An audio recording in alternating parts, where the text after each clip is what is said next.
बेंगलोर में ट्रक खाली किए तो मैसूर से माल भरना था।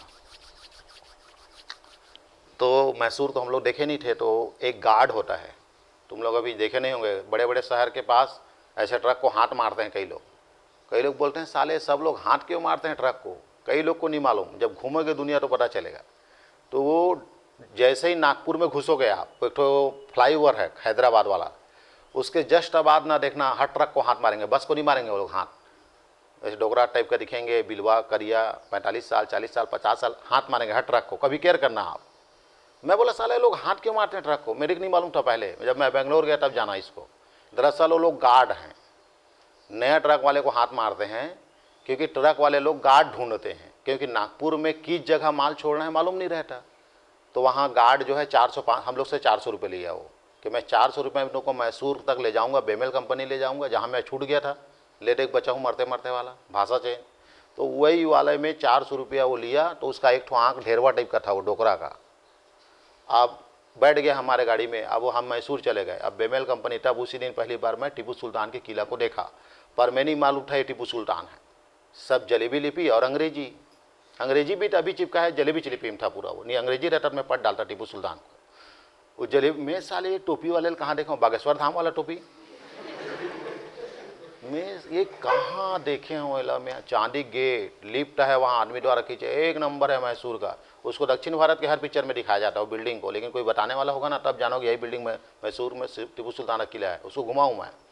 अब उसके बाद वापस आए तो भिलाई की गाड़ी थी, तो हम लोग क्राउन ला रहे थे। क्राउन किसको बोलते हैं बताता हूँ। ट्रक रहता है जिसके बीच में शेर का मुंडी बनाते थे पहले, याद करो, 2 चक्का ट्रक के पीछे में इतना बड़ा गोल रहता है, गोल, उसको बोलते हैं क्राउन। 2 चक्का को जो जोड़ता है ना ट्रक के पीछे में, उसको बोलते हैं क्राउन। तो वो जो क्राउन ना हम लोग जेसीबी का मशीन का ला रहे थे, ट्रक का नहीं ला रहे थे। दो बेमेल कंपनी जहाँ पे क्या बनती है, रेलवे का पहिया, और 14-15 ठो बेमेल कंपनी है, एक नहीं है।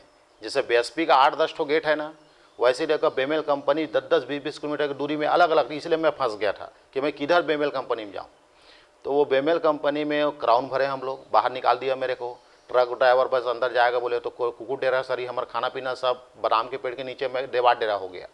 और देवाट डेरा होने के बाद नहा ले भैया, अब ये 8-9 हज़ार रख, जितना बचे ऐसे दे दिया मेरे को। बोले घूम क्या, मैसूर बहुत प्रसिद्ध शहर है। बोला वो ड्राइवर मेरे साथ जो गया था वो, तो मैं नहाने गया तो नल मिला, तो नल में नहाया तो पूरा बाल लट गए सफो, एक ठो हो गए सही घो, मतलब घटना बताइए आप। अब मैं वही नल में नहा रहा हूँ, ट्रक ड्राइवर लोग तो रोड में नहाते हैं देखे हो आप। अब मैं वही स्थिति में आ गया था, मैं भी रोड में नहा रहा था। अब मैं बाल को खींचूं तो खिंचाए नहीं, अब सबो एक हो गए। अब मैं इसको समझ नहीं पाया कि ये ऐसा क्यों हुआ। तो दक्षिण भारत का पूरा पानी कैसा है, खारा है। अब खारा पानी में तुम विश्वास नहीं है तो आज ही नमक डाल के मुड़ी में डाल के देख लेना, सही हो गए। साबुन लगा सबो चप्पल ढलिस, हिडबे नहीं करे से खींचो नीचे आए बाल, साले बड़ा समस्या हो गया। अब फिर नल को चालू करो तो वो खुलबे ना करे, वो सबो डांध धोआ गए, वो पूरा सही हो गया, वो हिले नहीं जिसने पैर जिसने। अब ऐना रहते थे देखते हो कदे कदे धान बिगड़े।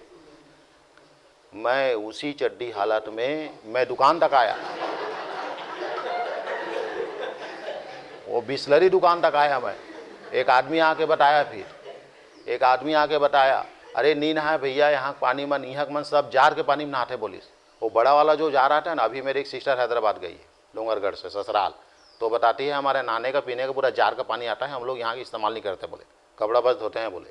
हैदराबाद की बात कर रहा हूँ मैं, हैदराबाद में भी शुद्ध पानी नहीं है। तो वो आदमी बोला 2-3 बाटल बिस्लरी लेके ला ले, और तू मतलब छत्तीसगढ़ी में नहीं बोला, हिंदी में बोला, वो बिस्लरी बाटल ले आ दुकान से, तब जाके निकलेगा, लट गया तेरा बाल, ऐसा वो वाला स्टाइल बताया वो। उसी हालत में दुकान गया, 2 ठो बिस्लरी बाटल लाया, और बिस्लरी बाटल में इसको धोया साबुन से, तब साफ हुआ।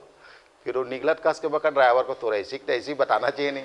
तो बोले भैया मैं आज तक यहाँ नहीं नहा हूँ, बोले मैं मान ला भरता हूँ चल देता हूँ, मैं था मैं तो 2-2 दिन नहीं नहान भैया बोलते हो। सही में ट्रक ड्राइवर लोग नहीं नहाते, ट्रक ड्राइवर लोग को नहाने का समय नहीं मिलता, इसलिए जहाँ मिलता है वहाँ मरो जो नहाते हैं अजीब टाइप का। तुम लोग देखे होंगे ढाबा वाबा में, है कि नहीं। तो मैं किस चीज़ के लिए बता रहा था, हो गया। अब 2 ट्रक आ गई, भिलाई की एक ट्रक क्राउन डाला, हमारे में क्राउन डाला। अब हमारा जो गार्ड था वो दोनों ट्रक का गार्ड था, तो वो बोले गाड़ी कंटिन्यू चलनी चाहिए, मतलब आगे पीछे नहीं होने का ज़्यादा।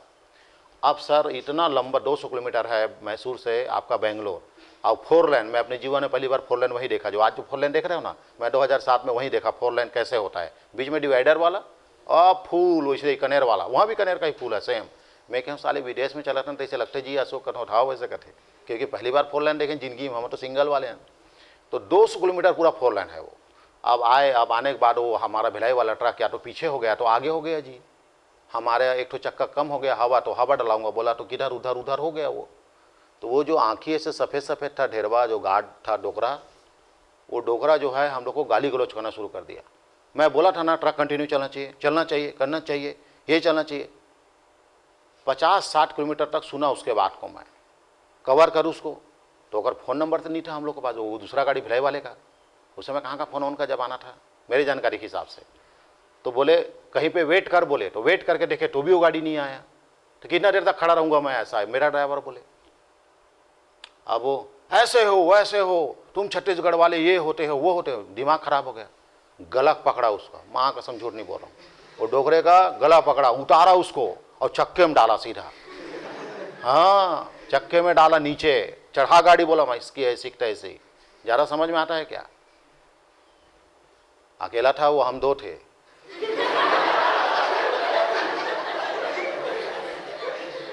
अब उसके बाद उसको तो हम लोग वारदात कर, उसका चुप हो गया वो पूरा बेंगलोर के आते तक, वापस आते तक, मतलब बेंगलोर के एजेंसी से वो माल भराया था, यानी हमको पेमेंट कहाँ मिलेगी? बेंगलोर में। बेमेल कंपनी पेमेंट नहीं देगा, किराया जो ट्रांसपोर्टर रहता है वो देता है। तो जो ट्रांसपोर्टर हमको माल भरने कहाँ भेजा था? मैसूर, लेकिन हमको पेमेंट नांदगांव आने के लिए भिलाई आना था उसको, भिलाई आने के लिए वो कौन पैसा देगा? ट्रांसपोर्टर देगा, वो बेंगलोर में था। तो हम बेंगलोर आए, बेंगलोर आने के बाद एक गार्ड का ग्रुप आ गया पूरा, ये ग्रुप के पास चले गए, ये लोग का भयंकर ग्रुप रहता है 20-25 लोगों का, और वो ट्रांसपोर्टर के पीछे में उनका ग्रुप था। ये बुढ़ा एक शब्द नहीं बोला आते तक ना, जब ट्रक के चक्कर के नीचे डाला तो वो जान गया, वे लोग मार के फेंक देंगे मेरे करके। चुप था, आया, आने के बाद वहाँ से अकेले उतर गया टर्ड से, मालिक से बात नहीं किया, सीधा अपने ग्रुप के पास चले गया। और ग्रुप के पास जाने के बाद बता दिया वो अपने भाषा में, वही एतुड़ गुटुड़ गुटुड़ वाला, अब बता दिया। और बताने के बाद वो लोग अब इंतजार कर रहे हैं कि वहाँ से पेमेंट लेंगे और ट्रक के पास आएंगे, क्योंकि ट्रक का खड़ा होने का पार्किंग अलग था, और उसी पार्किंग के पास गार्ड लोगों का ऑफिस था। अब हम लोग यहाँ पेमेंट लिए 40-45 हज़ार रुपया, जो भी देना था, पकड़े उस पैसे को, और हम लोग अपने ट्रक के पास आए दोनों। अब आने के बाद मैं वो फेंटा का चड्डा पहनता था ब्लैक वाला, और पीला वाला टी शर्ट अभी भी है। वो चड्डा तो एक मेरे खास आदमी के बाद दिया हूँ, एक रोज़ का ही बताऊँगा लाइफ में, वह दर्दनाक कहानी है वो।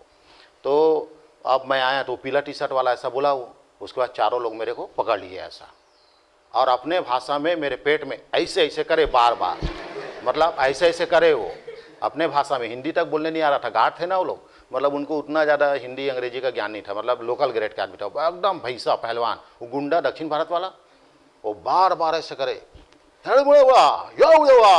ऐसा। चुप खड़ा था मैं भी, मैं बोला ये बदतमीजी करेगा तो ये ठीक नहीं होगा, बोला हम लोग को इतना परेशान किया, ऐसा किया। तो हिंदी समझते थे लेकिन वो लोग हिंदी नहीं बोलते थे। उसके बाद मेरा ड्राइवर जो था ना अशोक, दौड़ते हुए गया किसके पास? मालिक के पास, मतलब जो ट्रांसपोर्टर था उसके पास। वो एक नंबर आदमी था, वो पूरा इंडिया घुमा हूँ बोलता था वो हिंदी। वो आया तुरंत वहाँ से, और आने के बाद वही भाषा में बोला वो, ये बुढ़ा कमीना है ऐसा उसने बोला। और हमारे गाड़ी 10 किलोमीटर निकलते तक हमारे साथ आदमी भेजाओ, ये ठीक नहीं है लोग बोले, हमको कोंटे में लेके बोला ये लोग ठीक नहीं है, इनका ग्रुप है, साले लोग हमेशा नेतागिरी करते हैं लोग ऐसे। उसके बाद वो अपना आदमी बैठाया अपने ऑफिस का एक चपरासी को, और 10 किलोमीटर बाद उसको बोला तू ऑटो से आ जाना वापस करके, तब 10 किलोमीटर बाहर निकाला तब आया। ये काम करते हैं हम बाहर, समझ आ रहा है?